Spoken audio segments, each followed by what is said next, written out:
બ્રિટનમાં નોકરી અને પરિવાર સાથે સેટલ થવાનું સપનું જોતા હજારો ભારતીયો માટે એક એવો વિઝા છે જેના વિશે બહુ ઓછા લોકો જાણે છે.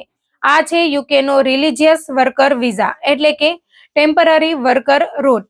છેલ્લા કેટલાક સમયથી આ વિઝાને લઈને સોશિયલ મીડિયા પર ભારે ચર્ચા થઈ રહી છે, કારણ કે તેમાં ઓછી લાયકાત, સરળ પ્રક્રિયા અને પરિવાર સાથે યુકે જવાની તક જેવી અનેક સુવિધાઓ હોવાનું કહેવામાં આવે છે. પરંતુ આ વિઝા શું છે, કોના માટે છે, તેની શરતો શું છે અને અરજી કરતા પહેલા કઈ બાબતો સમજવી જરૂરી છે, આજે અમે તમને આ સમગ્ર માહિતી સરળ ભાષામાં સમજાવીશું. હું પાયલ પટેલ. યુકેના રોજના અપડેટ જાણવા માટે આ ચેનલને સબસ્ક્રાઇબ કરવાનું ચૂકતા નહીં. સૌથી પહેલા વાત કરીએ આ વિઝાની મુખ્ય ખાસિયતોની. આ રૂટ હેઠળ અરજદારોને સામાન્ય રીતે 2 વર્ષ સુધી યુકેમાં રહેવાની મંજૂરી મળી શકે છે. જો કે અંતિમ સમયગાળો સ્પોન્સરશિપ અને વિઝાની મંજૂરી અનુસાર નક્કી થાય છે. સૌથી મહત્વની વાત એ છે કે પાત્રતા પૂર્ણ થતી હોય તો અરજદાર પોતાના જીવનસાથી અને બાળકોને પણ ડિપેન્ડન્ટ તરીકે સાથે લઈ જઈ શકે છે. એટલે કે આખો પરિવાર એકસાથે યુકેમાં રહી શકે છે. આ વિઝાની બીજી મોટી ખાસિયત એ છે કે મુખ્ય ધાર્મિક સંસ્થા માટે કામ કરવાની સાથે નિયમો અનુસાર મર્યાદિત વધારાનું કામ કરવાની પણ છૂટ મળી શકે છે. સામાન્ય રીતે વધારાનું કામ સંબંધિત નિયમો હેઠળ અઠવાડિયાના 20 કલાક સુધી થઈ શકે છે. ઉપરાંત કેટલીક પરિસ્થિતિઓમાં અભ્યાસ કરવાની પણ મંજૂરી મળે છે. એટલે નોકરીની સાથે પોતાની કુશળતા વધારવાની તક પણ ઉપલબ્ધ રહે છે. ઘણા લોકોને સૌથી મોટો પ્રશ્ન હોય છે કે શું આ વિઝા માટે IELTS અથવા અંગ્રેજી પરીક્ષા ફરજિયાત છે? આ રૂટ માટે સામાન્ય રીતે અંગ્રેજી ભાષાની પરીક્ષા ફરજિયાત નથી. ઉપરાંત ઘણી જગ્યાએ કોઈ વિશેષ ડિગ્રી કે લાંબા અનુભવની પણ જરૂર પડતી નથી. જો કે દરેક ધાર્મિક સંસ્થા પોતાની જરૂરિયાત મુજબ વધારાની લાયકાત અથવા અનુભવ માંગે તે શક્ય છે. તેથી અરજી કરતા પહેલા સંબંધિત સંસ્થાની ભરતીની જાહેરાત ધ્યાનથી વાંચવી ખૂબ જરૂરી છે. અરજી પ્રક્રિયા અંગે વાત કરીએ તો ભારત અથવા પાકિસ્તાનમાંથી અરજી કરનારાઓ માટે વિઝા પ્રક્રિયા સામાન્ય રીતે લગભગ 3 અઠવાડિયામાં પૂર્ણ થઈ શકે છે. જો તમામ દસ્તાવેજો યોગ્ય હોય અને વધારાની તપાસની જરૂર ન પડે. વિઝાની સરકારી અરજી ફી હાલમાં લગભગ £340 છે. જો કે વિઝા ફી સિવાય ઇમિગ્રેશન, હેલ્થ સરચાર્જ અથવા અન્ય ખર્ચ લાગુ પડે છે કે નહીં તે અરજીના પ્રકાર અને સમયના નિયમો પર આધાર રાખે છે. આ વિઝા પર રહેનાર વ્યક્તિને એક મહત્વની મર્યાદા પણ સમજવી જોઈએ. આ વિઝા પર યુકે સરકારના પબ્લિક ફંડ્સ એટલે કે સરકારી કલ્યાણ યોજનાઓનો લાભ સામાન્ય રીતે મેળવી શકાતો નથી. એટલે અરજદારે પોતાની આવક અથવા સ્પોન્સરની મદદ પર આધાર રાખવો પડે છે. હવે વાત કરીએ પાત્રતાની. આ વિઝા માટે અરજદારની ઉંમર ઓછામાં ઓછી 18 વર્ષ હોવી જરૂરી છે. સૌથી મહત્વની શરત એ છે કે યુકેની માન્ય અને લાયસન્સ ધરાવતી ધાર્મિક સંસ્થા તરફથી સર્ટિફિકેટ ઓફ સ્પોન્સરશિપ એટલે કે COS મળેલું હોવું જોઈએ. COS વગર આ વિઝા માટે અરજી શક્ય નથી. આ ઉપરાંત નાણાકીય ક્ષમતાનો પુરાવો પણ જરૂરી બની શકે છે.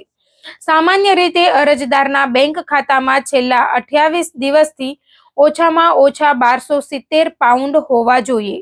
પરંતુ જો સ્પોન્સર કરનાર સંસ્થા પોતાના COSમાં સ્પષ્ટ રીતે લખે કે તેઓ અરજદારના શરૂઆતના ખર્ચની જવાબદારી લેશે તો અલગથી આ બેંક બેલેન્સ બતાવવાની જરૂર ન રહે.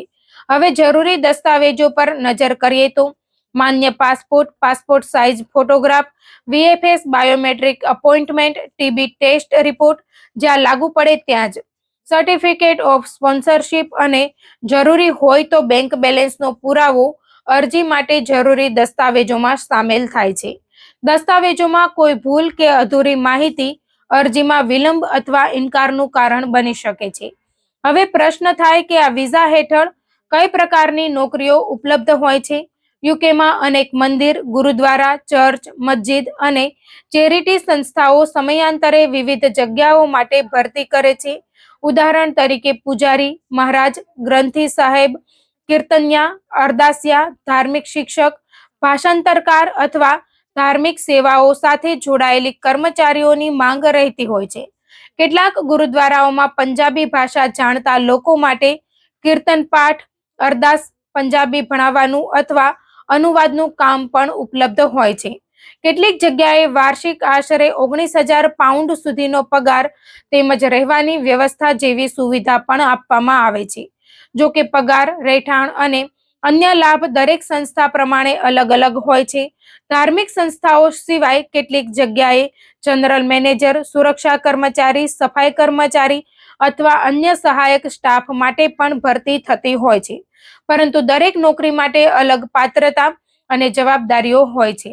તેથી કોઈ પણ જાહેરાતને સંપૂર્ણ રીતે ચકાસવી ખૂબ જરૂરી છે. હવે સૌથી મહત્વની વાત કે આવી નોકરી ક્યાં શોધવી.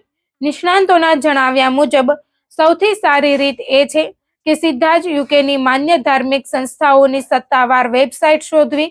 ગૂગલ પર મંદિર, ગુરુદ્વારા, ચર્ચ અથવા મસ્જિદનું નામ શોધીને તેમની વેબસાઇટ પર ઉપલબ્ધ ભરતી વિભાગ અથવા સત્તાવાર ઈમેલ દ્વારા સંપર્ક કરી શકાય છે. અરજી કરતી વખતે યુકેના ધોરણ મુજબ તૈયાર કરેલું પ્રોફેશનલ સીવી અને કવર લેટર મોકલવું વધુ અસરકારક માનવામાં આવે છે.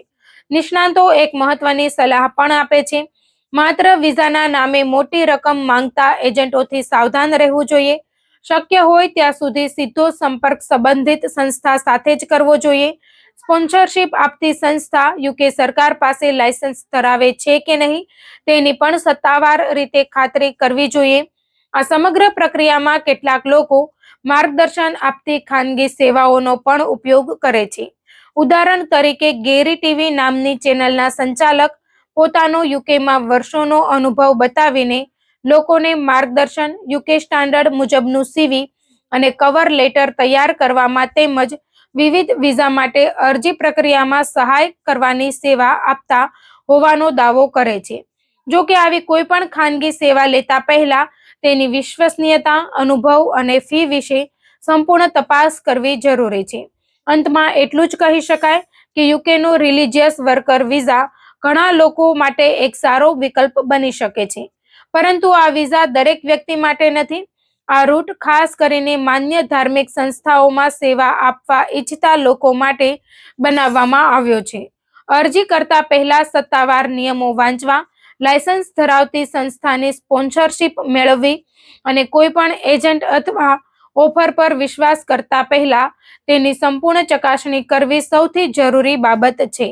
યોગ્ય માહિતી અને સાવચેતી સાથે અરજી કરવામાં આવે તો આ વિઝા યુકેમાં કામ અને પરિવાર સાથે રહેવાની એક સારી તક સાબિત થઈ શકે છે.